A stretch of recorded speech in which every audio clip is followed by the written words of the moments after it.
Please subscribe to my channel. Don't forget to click bell icon ताकि मेरे videos का notification आपको पहले मिले।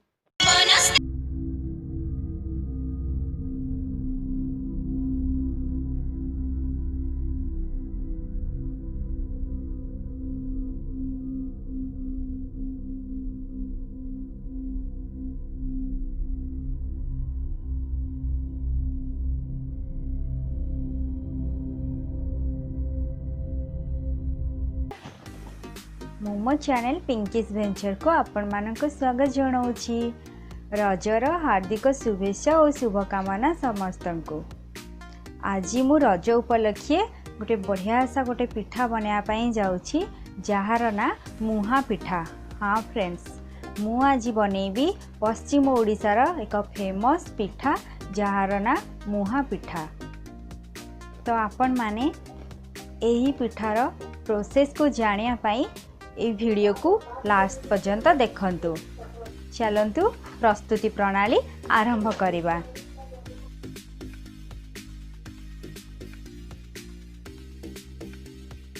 प्रथमे मु एठी गोटे ए कप रे चावल कपटे नेइछि। अरुआ चावल आपण जो भी चावल नहीं पारिबे अरुआ चावल ही नेबे। तापरे एठी नड़िया नेइछि मु हाफ कप, से कप रो हाफ कप मेजर करिकी मु एठी चोपा छड़ा बिरी नेइछि। आउ एठी मु नेइछि गुड़। एबे मु चावल को ग्राइंडर करबी। चावल रे जहाँ भी पानी थिला पानी को सब काढ़िली। पानी को काढ़ी के एमती सुखा सुखा आपण ताको ग्राइंडर करिवे। चावल को पूरा प्लेन करके आपण ग्राइंडर करिवे ताकि पिठाटा बहुत बढ़िया से हबो। देखो ये मुझे ग्राइंडर कर देइछि। एमिति कंसिस्टेंसी अच्छी मोर। बिरी को भी ग्राइंडर कर देइछि मु। दुईटार कंसिस्टेंसी एमिति ही आपण रखिबे। तापरे आपण एमिति हाथ साहाय्य रे गोटे डायरेक्शन रे चावल को एमिति बुलेइबे कि चावलर जितकी भी प्रॉपर्टीज है सेटा फुलिबो भल कि। आ आपण हाथ साहाय्य रे ही करिवे चावलटा भल कि फुलिबो। तापरे मुझे बिरी को ऐड करी। चावल और बिरी दुईटा को ही मिसेकी बुलेबी 15 मिनिट पर्यंत। मु एमिति ही चावल और बिरी को भल कि हाथ रे मिसेबी।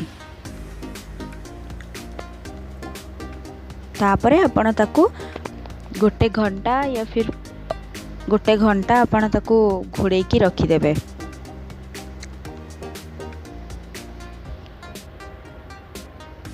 देखंतु एमिति ही गोटे डायरेक्शन रे आपण ताको हाथ रे बुलेइबे।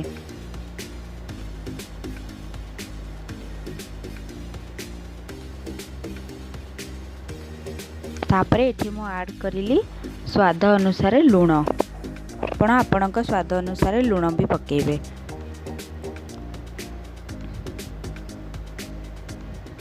एठी मु कवर करिकी रखी देले ताको। तापरे मुझे गोटे कड़ई बसेली। कड़ई गरम है परे ता उपरे गुड़ को पकेली। गुड़ रे जस्ट टिके पानी देकी आपण जेहेतु एटा मु सुखा गुड़ नहीं जस्ट टिके पानी देकी मुझे एबे मेल्ट करेबी।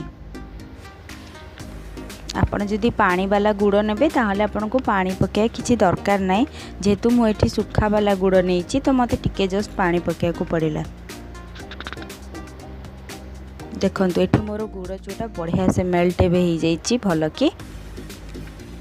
मुठी पानी रे पकेकी टेस्ट करिबी कि गुड़टा हेइछि कि नाही। देखंतु एठी गुड़टा चॉकलेट टाइप्स रो गुट्टा गुट्टा हो जाउछि।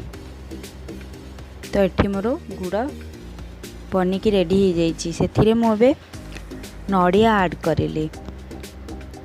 नड़िया आ गुड़ को बढ़िया भल कि मिक्स करी। मिक्स करके गोटे नड़िया पुर बनैबी। एटाको नड़िया पुर कहती।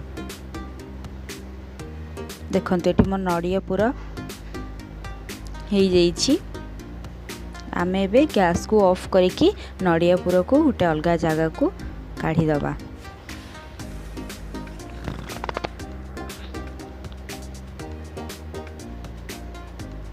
तापरे मु एठी नेछि इडली सीजा। इडली मेकर रे मुझे पानी देकी गरम करने बसई देछि। पानीटा किछि टाइम गरम होला परे आमे से बैटर को रखी से ढालिबा। देखो ये मु सोरिष तेल को यूज करी, आपण मस्टर्ड ऑयल को ही यूज करेंगे तो बढ़िया भल फ्लेवर आसो से। इठी मु गोटे कंटेनर नहीं, आपन जो भी कंटेनर नहीं पारिबे या फिर आपण गिना छोट छोट बाउल गिना रे भी करि पारिबे। मो पाखरे अलग किसी भी कंटेनर नथिले से मु ये एल्युमिनियम रो गोटे कंटेनर यूज करी सिल्वर वाला। इथिरे मु एबे सबू बैटर को पकई देबी, ताको भल कि गोलई देबी। ता ऊपर मुझे पकेबी नड़िया कोरो, मते लेयर करके इठी दबार अच्छी। ता ऊपर मुझे नड़िया कोरो पकेबी, पूरा बैटर पकेबी।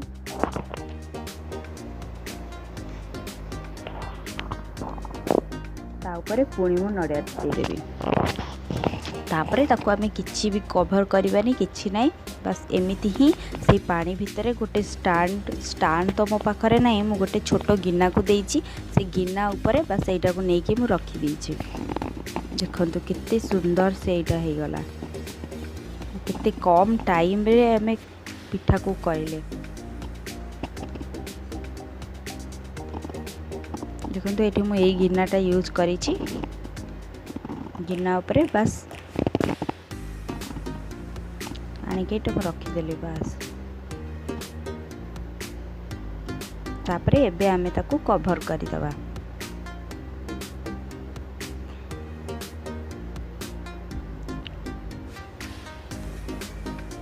कवर करिला परे आकू आमे एबे 25 to 30 मिनट एमिति ही कवर करिकी रखिबा। तापरे 30 मिनट पर हमें देखिबा ये कौन होइछि कौन नहीं। देखंतु आफ्टर 30 मिनट मुझे को टेस्ट करुछि। छुरी रे किछि भी ये लागुनी, देखंतु किछि भी लागिनी, ता माने पिठाटा आमर बनिकी रेडी हो जाइछे।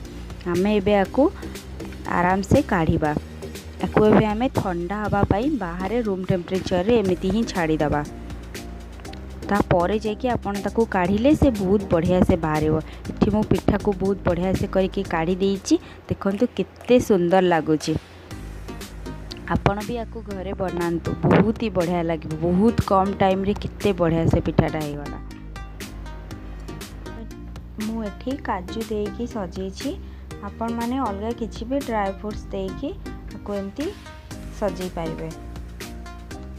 आपण एई पिठा को खाली रज नुह जो भी फेस्टिवल रे को आपण बनेकी खाई पारिबे।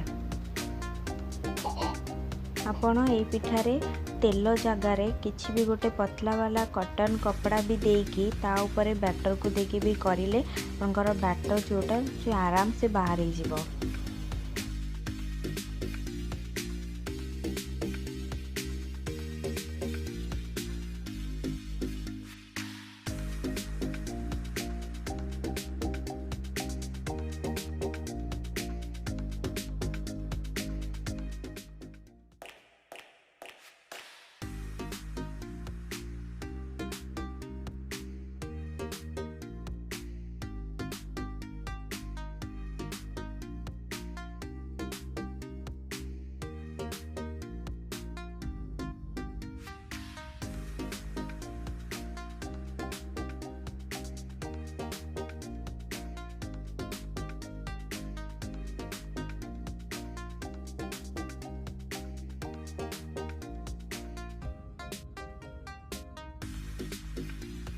देखिले ना पिठाटा केते बढ़िया होइतला, सॉफ्ट भी होइतला और खाया ପାଇଁ भी बहुत टेस्टी लागुतला। तो आपण माने भी एई पिठा को रजरे बनेकी आपणक रज को आहुरी स्पेशल कर दियंतु, आहुरी एंजॉय करंतु। मु आशा करूछि आजिर मोर एई पिठा वाला वीडियो आपन को बहुत ही बढ़िया लागिथिबो। आउ आपण माने एहा को घरे बनांतु आउ मो सहित एक्सपीरियंस शेयर करंतु। मो चैनल को आपण माने एपर्यंत भी सब्सक्राइब करि नाहंती जदी प्लीज सब्सक्राइब कर दियो। Like share and subscribe to my channel. And आपण माने मो चैनल रे केबे भी कमेंट दो नाहंती, प्लीज मो चैनल को गोटे मात्र कमेंट भी दे दियो। पुणी देखावा आ गोटे भल वीडियो रे। थैंक यू, नमस्कार।